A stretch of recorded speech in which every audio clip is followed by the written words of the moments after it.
to another episode of Curtain Call Conversations. I'm here today with Little Angel Theatre's associate artist and puppet designer, Oliver Hymans. We're going to have a chat about the Little Angel Children's Puppet Festival, which is running currently up until the 2nd of September. How are you today? Yeah, really good, thank you. How are you? Good. Yeah, very well, thank you. It's nice to see you in your natural habitat of your workshop there. So let's just have a chat about this wonderful festival. I mean, children's theatre is so special. So tell us all about what's happening. Yeah, so we have 11 amazing artists and companies who are presenting their show over the course of the whole month of August and a little bit of September. There's no particular theme in terms of the programming. So when I was looking at companies that I wanted to invite to present their work on our stages, really it's just showcasing the broad range of puppetry styles that different theatre makers use. And that's what excites us the most. So we've got some shows that use projection, we've got shows that use clay and cardboard, we have a marionette show, so that's string puppetry, and it's sort of everything in between. So for us, that's the most exciting thing to share with our audiences. Sure. I mean, I think obviously when people think of puppets, they do think of the whole string puppet thing first, perhaps. Mm. It's such a sort of a big world now, I would imagine, and your work has taken you stage and screen. And so talk to me about sort of your career as a puppeteer, because it's fascinating. I mean, you've done so much. So where was the love come from for that particular art form? Well, it was never part of my grand scheme to become a puppet maker, puppet artist. Yeah, Um, but if I sort of try and deconstruct where I think it came from, I think if you speak to most people who work in my industry, they sort of don't really know how they ended up here. yeah. But I grew up in the 80s with, all the amazing Jim Henson films, Mm. Labyrinth, and I'm just trying to think now, like Little Shop of Horrors, Frank Oz. So Favourite. lots of and children's TV shows that use practical effects. Yeah. And I've always been somebody who I've been very theatrical and I like drama at school and performing, but I also like making things and Mm. designing and using materials, and puppetry is an amazing fusion of those two worlds. I very shortly after I graduated in theatre design, one of the first companies I worked for were Blind Summit Theatre. And if you're not aware of who they are, they're probably the top theatre company in the UK that make theatre that uses puppetry but for adult audiences. Okay. And that would just blew my mind that first of all there were puppet shows for adults that I saw at the Edinburgh Fringe Festival many years ago now, probably about 20 years ago. Yeah. And I'd also seen Improbable Theatre's Shock-Headed Peter in the late 90s, this kind of cult show based off of the Heinrich Hoffmann cautionary tales for children. And again, seeing puppets have their thumbs cut off and blood coming out of them, and puppets burning the house down and burning themselves down. So these are all the narratives of this amazing set of cautionary stories for naughty children. They all come to a very terrible ending Yeah. in the best possible theatrical way. Yeah. It was like, hey, puppets are not just for children. Saying that, obviously, the Little Angel Theatre, we do specialise in work for children audiences. But the exciting thing is, what you're going to see in our festival is the broad range of artists currently using puppetry in their work today. Yeah, sure. I mean, it sounds wonderful, and the Little Angel Theatre is so wonderful for allowing children to be expressive and to see bits of theatre that just introduces them to the art form, I guess, and a child's imagination is a big place. So tell us about just perhaps a couple of the shows that you've sort of scheduled into this festival. Absolutely. So actually, I'll talk about the two shows that we have coming up this week. Yeah, So we have a show called Mini Stinker, yeah, which already the name makes me want to buy a ticket and go and see it. yeah. Um, it's a brand new show created by Bristol's Soap Soup Theatre Company and artistic director Thomasin Cuthbert. and it's all about the magic of creativity and how we reach each other in through the the darkness, and you're going to see some amazing use of projection and design, and the puppets are really cute, and the illustrations that go along with it are fantastic. We're Yeah. inviting our audience who have bought tickets to pre-draw their imaginary friend, and you could submit that through Oh, the website. And if you do that before the show, your character might will be projected onto the world as well. So that's a kind of oh, interactive element. yeah. And we also have string theatre. So this is our only marionette puppetry show. So Mm. some people may be aware or not that last year we did some work to explore marionette puppetry and why is this ancient art form not happening anymore? And I've been doing a lot of work over the last few years to try and revitalize it. And we added it onto the red list of endangered crafts last year. So there's All an right. organization, Heritage Craft, and there's a couple of hundred actually of crafts in the UK that are either endangered or critically endangered, and marionettes is one of those. So we're really excited that we have one of the only UK companies currently making work with strings. The show's called Lottie the Traveling Doll. It's inspired by an event in the life of Franz Kafka. And he apparently wrote these letters to this girl, Lottie, who lost their doll, and sort of it's about sparking the imagination, thinking about a child's imagination, Yeah. and themes of identity, friendship, and freedom also come into it.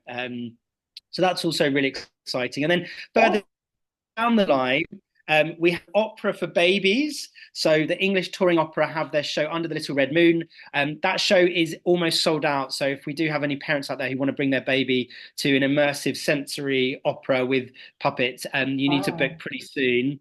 Yeah. Um, and then this weekend we have a really cool workshop experience. It's not quite a piece of theatre, it's not quite a workshop, but we've got this amazing artist called Georgia Hill who is presenting this monster circus in our Studio 2 space where you get to learn about and get hands-on with all the different types of puppets that are used both in theatre and on screen. And some of these puppets are like really, really amazing.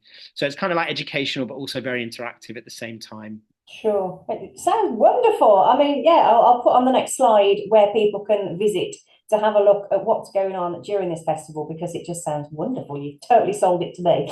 So tell me about your relationship with the Little Angel Theatre then. How did that all start and when did you sort of start there? Yeah, so I mentioned earlier that I worked with Blind Summit Theatre, and sort of shortly during that time when I was freelancing, I got a job here about 10 years ago as the youth theatre director. I gave up. The teenagers I worked with gave up their Saturday mornings to come and work here to create theatre using puppets. And I did that for 3 years. I then stuck around because a few freelance jobs came up, and I then began designing shows for the main house and directing shows, running educational workshops, teaching on the adult development, professional development courses. And about a year and a half ago, that role has been consolidated into one full role, the associate director role. So I do work across all the different departments. I manage our design department, and the team is growing. We're going to have 4 members of staff this year, including myself, which is the biggest it's ever been. I also run our artist development program, so training the next generation of puppeteers and puppet professionals, Yeah. as well as programming our children's puppet festival. So I am very busy, but I do Well, enjoy and do enjoy working here. yeah, well, that makes it even better then. If you enjoy your job, you have to be passionate about it, and you definitely are. I mean, let's talk about sort of some of the projects that you've worked on over the years. Do you Mm. have sort of one that sticks out in your memory as perhaps a favorite? Yeah, so I've designed and directed quite a few shows here, but a very recent one was a year ago called The Instrumentals, and it's a show that teaches children about grief and how to talk about it, how we process grief in the world. And it's a really, really amazing play written by an artist called Mia Jerome. She's an actor and a writer and a director.